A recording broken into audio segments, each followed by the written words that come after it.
Hello all. इस video में हम देखेंगे फोर फीचर और रीइशू की एंट्री उन शेयर्स की जो प्रीमियम पे इशू हुए हैं। तो 150 shares of rupees 10 issued at a premium of rupees 4 shares payable with allotment was forfeited for non-payment of allotment money of rupees 8 per share including premium. तो इसको आप कैसे लिखोगे? देखो, आपको दिखाई दे रहा है एक शेयर 10 रुपए का है और प्रीमियम है 4 रुपए। तो एक शेयर है यहाँ पे 10 रुपए का और प्रीमियम है 4 रुपए। और अलॉटमेंट मनी भी इन्होंने बताया हुआ है। क्या है अलॉटमेंट मनी? अलॉटमेंट मनी है 8 रुपए इंक्लूडिंग प्रीमियम। तो यानी कि अलॉटमेंट में अगर कैपिटल और प्रीमियम को अलग करूँ तो कितना होता है? 4 and 4, 4 + 4। ठीक है। और first and final call of rupees 4 share was not made. तो ये देखो, 4 रुपए की क्या है? फर्स्ट एंड फाइनल कॉल है। फर्स्ट एंड फाइनल कॉल है। ये अभी मंगाई नहीं गई है। तो मंगाई नहीं गई है तो ये क्या हो गया? अनकॉल्ड हो गया। तो अब आप देखो देखो, 4 रुपए की फर्स्ट कॉल है, अलॉटमेंट 4 रुपए है। ठीक है। तो उससे पहले आपको एकदम से दिख जाएगा कि एप्लीकेशन कितना होगा। एप्लीकेशन 2 रुपए होगा, क्योंकि टोटल कितना है यहाँ पे? 10 रुपए का एक शेयर है। ठीक है। और फर्स्ट एंड फाइनल कॉल अभी नहीं मंगाई गई है। अभी नहीं मंगाई गई है तो इसका मतलब क्या है? ये आपका है अनकॉल्ड। अनकॉल्ड कैपिटल बोलो इसको। और तो यहाँ पे कॉल्ड अप कैपिटल कितना है? कॉल्ड अप कैपिटल है यहाँ पे 6 रुपए। तो 6 रुपए है यहाँ पे कॉल्ड अप कैपिटल। ठीक है। तो कॉल्ड अप कैपिटल निकालना सबसे पहले जरूरी होता है, क्योंकि जब हम फोर फीचर की एंट्री करेंगे तो कॉल्ड अप से ही तो हम डेबिट करते हैं शेयर कैपिटल अकाउंट को। ठीक है। तो अब ये देखो, इसमें आप फोर फीचर की एंट्री कर पाओगे। फोर फीचर की एंट्री क्या होती है? Share capital account debit.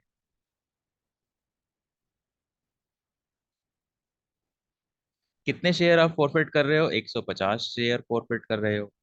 और यहाँ पे मल्टीप्लाई किस चीज से करेंगे हम? मल्टीप्लाई करेंगे हम कॉल्ड अप कैपिटल से। ठीक है। तो इस क्वेश्चन की शुरुआत में सबसे इंपॉर्टेंट पॉइंट यही है कि आपकी कॉल्ड अप कैपिटल कितनी है।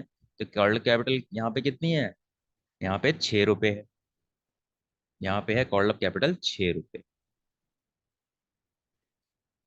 तो शेयर कैपिटल को डेबिट करोगे, 150 शेयर है, 6 कॉल्ड अप है, तो कितना हो गया? 900 रुपये हो गया। ठीक है। और एक और चीज है, अलॉटमेंट नहीं आया है। अलॉटमेंट नहीं आया है मतलब ये नहीं पे किया है, और यानी कि एप्लीकेशन पे कर दिया। और 150 शेयर हम फॉरवर्ड कर रहे हैं, एप्लीकेशन पे 2 रुपये इन्होंने पे किया होगा। तो 150 × 2 300 रुपये। तो आप जब फोर फीचर की एंट्री करोगे तो फोर फीचर में अमाउंट आपका 300 रुपये निकल के आएगा। ठीक है। तो जब प्रीमियम नहीं आया है तो एक और इम्पॉर्टेंट चीज हम क्या करते हैं? सिक्योरिटी प्रीमियम को भी डेबिट करते हैं। Securities premium account debit. ठीक है। अब 150 शेयर आप फॉरफिट करते हो, और इन्होंने अलॉटमेंट नहीं दिया था और अलॉटमेंट के साथ ही प्रीमियम था। तो प्रीमियम कितना है एक शेयर पे? 4 रुपए। तो यहाँ पे 600 रुपये यहाँ पे आ गया। ठीक है। तो ये हमने सिक्योरिटी प्रीमियम को डेबिट क्यों किया? क्योंकि सिक्योरिटी प्रीमियम नहीं आया था। ठीक है। तो जब सिक्योरिटी प्रीमियम नहीं आता है तो फोरफीचर की एंट्री में हम सिक्योरिटी प्रीमियम को रिवर्स करते हैं, क्योंकि जब मंगाया था तो इसको क्रेडिट किया होगा अलॉटमेंट के टाइम पे। अलॉटमेंट की एंट्री क्या बनाई होगी? Share allotment debit to share capital और टू सिक्योरिटी प्रीमियम। तो मंगाया है तो सब पे होगा। अब इस जो शेयर होल्डर ने, जिनके पास 150 शेयर है, इन्होंने वो नहीं दिया है। तो नहीं दिया है, देखो, सिक्योरिटी प्रीमियम आपने मंगाया है और किसी ने नहीं दिया, तो आप उसको कैंसिल करोगे। ठीक है। और कैंसिल किस में करोगे? आप फोर फीचर की एंट्री में करोगे। ठीक है। तो इसीलिए मैंने सिक्योरिटी प्रीमियम यहाँ पे डेबिट किया है। अब देखते हैं हम क्रेडिट में क्या लिखते हैं, क्या नहीं आया। तो क्या नहीं आया, यहाँ पे शेयर अलॉटमेंट नहीं आया, तो शेयर अलॉटमेंट भी लिख सकता हूँ मैं, कॉल इन एरियर्स भी लिख सकता हूँ। ठीक है, तो मैं यहाँ कॉल इन एरियर्स लिख देता हूँ, चलो। Calls in arrears. ठीक है। अब कॉल इन एरियर्स कितना नहीं आया, देखो सिक्योरिटी प्रीमियम को जब आपने डेबिट किया है तो अलॉटमेंट को सिक्योरिटी प्रीमियम की अमाउंट मिला के हम करते हैं 150 इंटू 8, तो ये हो गया 1200 रुपये। ठीक है।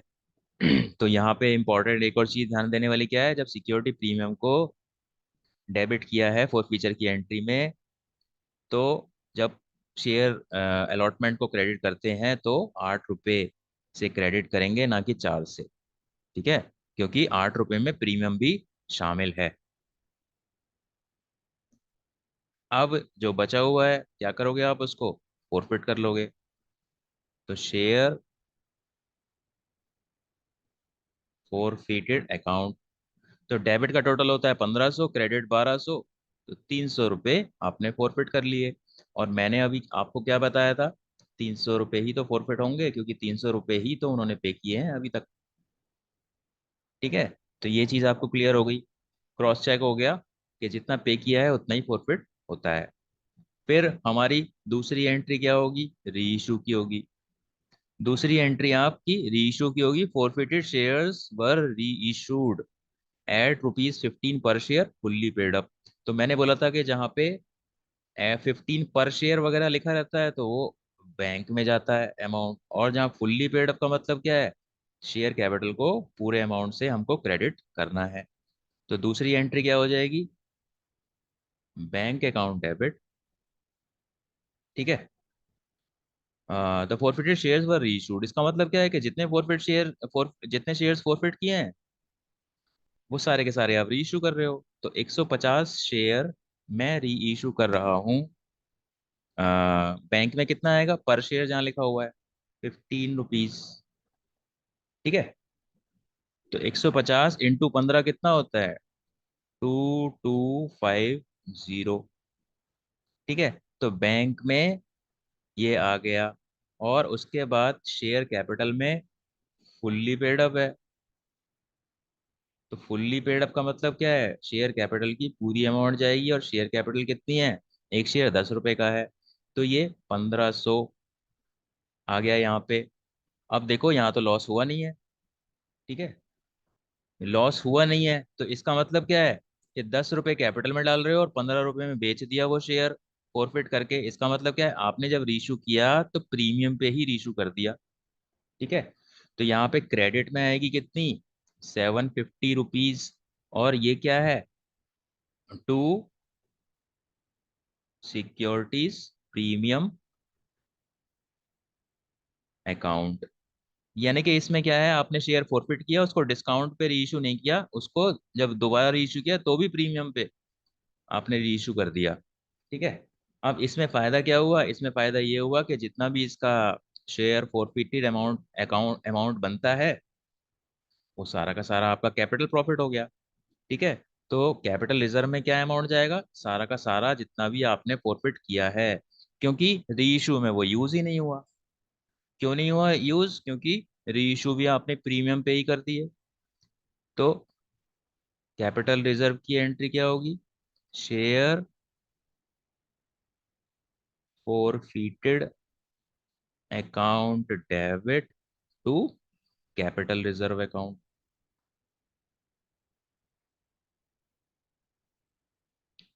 तो यहाँ पे अमाउंट क्या आएगा, आपने फॉरफिट कितना किया था, फॉरफिट 300 रुपये किया था। ठीक है, 300 में री इशू के टाइम पे कुछ भी यूज नहीं हुआ। ठीक है, तो सारा का सारा आपका कैपिटल रिजर्व में चला जाएगा। ठीक है, तो इसमें क्या है, इस क्वेश्चन में देखना ही नहीं था कि कितना री इशू में यूज हुआ, फिर बचा हुआ हम कैपिटल रिजर्व में डालेंगे। री इशू में कुछ यूज ही नहीं हुआ, तो सारा का सारा हमने कैपिटल रिजर्व में डाल दिया।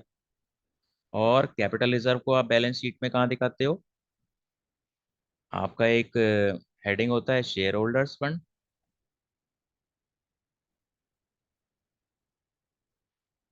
इसमें एक सब हेडिंग होता है रिजर्व्स एंड सरप्लस।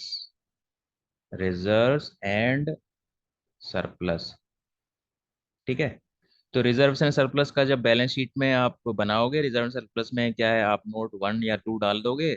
ठीक है, क्योंकि 1 नोट तो हम नॉर्मली शेयर कैपिटल के लिए डालते हैं।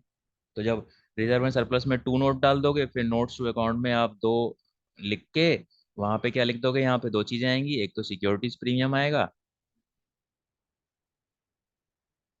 और दूसरा क्या आएगा, कैपिटल रिजर्व आएगा। और कैपिटल रिजर्व कितना आ जाएगा, 300 रुपये आ जाएगा। सिक्योरिटी प्रीमियम क्या है, जितने भी कंपनी ने शेयर इशू किए हैं उन सबका आएगा। और यहाँ क्वेश्चन में तो बताया नहीं हुआ कंपनी ने कितने टोटल शेयर इशू किए हैं। कंपनी ने तो सिर्फ यही बताया है कि कितने शेयर फॉरफिट हुए हैं, तो सिक्योरिटी प्रीमियम का अमाउंट हमें पता नहीं है, बट ये बताया कि सिक्योरिटी प्रीमियम है। और रिजर्व एंड सरप्लस के अंदर सिक्योरिटी प्रीमियम जाएगा और कैपिटल रिजर्व भी जाएगा, और कैपिटल रिजर्व की अमाउंट हमें पता है इस क्वेश्चन के अंदर। कैपिटल रिजर्व कितना है यहाँ पे, 300। तो 300 का कैपिटल रिजर्व यहाँ पे क्रिएट हो गया। और अगर बैलेंस शीट बनाएंगे तो वो रिजर्व एंड सरप्लस में चला जाएगा सिक्योरिटी प्रीमियम के साथ। तो ये था क्वेश्चन। ये क्वेश्चन क्या था कि प्रीमियम पे इशू हुए और फिर फॉरफिट हो गए, और जो फोर फीचर का अमाउंट है वो रीइशू में बिल्कुल भी यूज नहीं हुआ, बिल्कुल भी यूज नहीं हुआ, तो सारा का सारा कैपिटल रिजर्व में चला गया। So that is it for this lecture, thank you.